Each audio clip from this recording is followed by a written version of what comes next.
Well, I was gonna go to work today, and then I decided I was gonna take the day off because I worked all holiday weekend. And so we're just gonna do a quick garden tour because it turns out I'm staying home and gardening. So just on my front door, all the tall stuff coming up, those are foxgloves blooming, which I started from seed last year. So since I'm going to be gardening, things are going to change, but just a quick little garden tour. If I can get this thing to focus. Those are Mexican evening primrose that I started last year from 3 little 2-inch pots. So when I say they're aggressive, I'm not kidding. But everything in here is aggressive, so they're fighting with each other. The tall spikes will be bee balm when they bloom. This is all mint, so I don't care if I have to cut it down. I harvest it constantly. Up top here, this is a now going on 4-year-old 9-bark, if you remember when I planted that, and that has been pruned once, but they grow up real fast and screen really, really fast. Coming over here to the dogwood. Dogwoods are exceptionally slow growing, because right next to him is the arborvitae, and he's way up over the top of them. I don't know why this thing won't focus where I want it to. Anyway, for the first year I'm putting in annuals, so I'm putting in supertunias that will just spill down that little mound, which, if you recall, those are hugelkultur mounds, so that's where the pine tree is. The pine tree is underneath all of that, slowly decomposing. And then this year we're combating the Japanese beetles, so I've got Mom's favorite little red geraniums in. Turns out the red geraniums, or the pelargonium specifically, Japanese beetles go for those first when they first come up out of the ground, and they're only around for about 40 days. But I've got a real problem because my neighbor's blackberry bush never gets a chance to yield any blackberries because they eat everything. But as it turns out, the geranium, when they go for it, knocks them out like they're drunk. So you're not trying to catch these things flying around, because they do move around a lot, but it's really easy to put them in a bucket of soap and kill them. And again, the birch tree is way, keep going, keep going, keep going, way up there.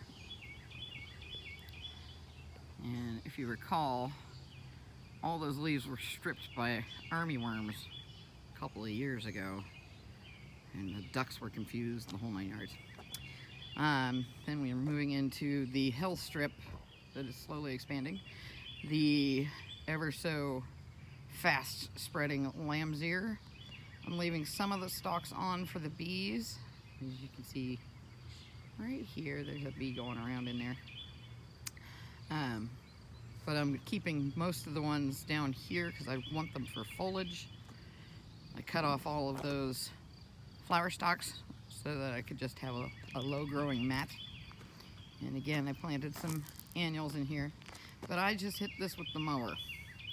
So little by little I'm removing all of that grass, because again, this was all grass, and slowly creating little pathways in. That tree has to go because he did not transplant well at all. But the lavender's coming in that has started from seed, so hopefully it'll be happy there. We're really humid here, so lavender is kind of touch and go. Going up top, that bright green is our bald cypress. And the blue-green in front is actually a white, I believe they call it wedding bouquet spirea. I call it bridal veil. I don't know why. Somebody called it that once and it stuck.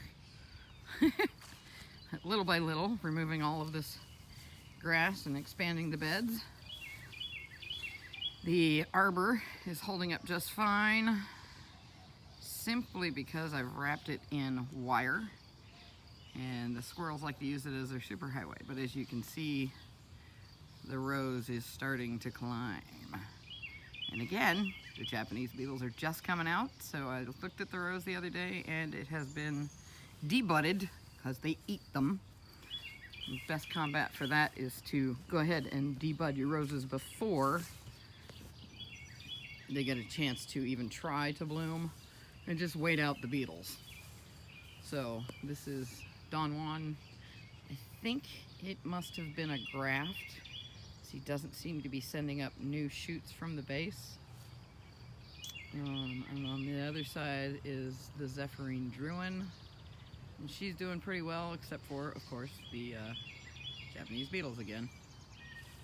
On the inside bed, this bed is slowly expanding, so that will be a wall of larkspur on the backside. And then I'm putting in strawberries as ground cover, since the dog likes to harvest everything. And I think it's a little too wet in the back for that. So coming around, this bed is now being expanded, so I went through and you can kind of see the line where it's going to go. So we're gonna expand this bed in a little more organic way now that, you know, I've got things that can be divided and spread. For the first year ever, the Rhododendrons are coming in. Finally. That's rhododendron right there. That little bright green. Oh, one's off. Lots of bunnies here, and I've decided to stop trying to fight them. Just the hell with it. There's enough stuff they can eat and hide and do whatever the hell they want. I don't give a shit. Lots of transplants. So these are great big ostrich ferns that were transferred out of somebody's garden who didn't want them, and some pachysandra as ground cover, and some baby viburnum. All of those will take off again next year, but for now they're just flopped over, healing into the ground basically. On the backside over here in the shade garden, where this again is expanding, you can see what's going on here. So these ferns were all transplanted last year, and the foxgloves and the Canterbury bells, all of those were started from seed. Last year they're biennial, so they will self-seed. And then for once I finally got my super blue hydrangea, and then a color change hydrangea in here. And the little bitty guy right there, there's two of them. There's one here, and then there's one back there, and those will be oak leaf hydrangea. So those grow up to, say, 14, 15 feet tall. So big screen of shade. Here comes the crazy person, which makes me have to move things. Hello, Calliope. Yeah, you're so helpful. Anyway, the yard that we put in last year with all that cardboard, and then covered it with horse manure, aged horse manure, to be specific, so that I didn't have to weed. Well, I didn't have to weed, but I am still going to go through there and clean that up and then spread all that mulch. It's mostly shrubs, but it's designed or laid out to screen that back fence as we go around. The bamboo has not worked in any of my situations, either from rhizome or from actual transplant of big chunks. I don't know. It's just not working. So we're gonna take that out probably and just leave this grass spreading around. I'm not really worried about the vegetable garden this year. Then the pool is up, because I can't survive without a pool. Of course I have a ducky bath mat. These barrels that were in the hydroponic system are now being cut, and all this bamboo that I harvested will become a trellis and or covered walkway all the way through, and you can see where the barrels are. Sorry. So I'm going to rearrange this garden a little bit, but the barrels will be kind of like raised bed containers. So I'm going to hammer them into the ground and then fill them with soil. And I'm going to move roses, because that thing, that one right there, likes to eat my roses. It's like she thinks the thorns are floss or something. She just gnaws them down to the bone. I just uncovered those from all their cages today, as they have recovered from the last time she chewed on them. And I'm gonna pick them up and put them in the barrels and then train them up onto the covered walkway along with some Concord grapes. Concord? No, Niagara. So white grapes. White grapes and white roses all the way down the path. So it'll weave in there. I gotta move that deck over to the pool because that's easy lounging at the pool.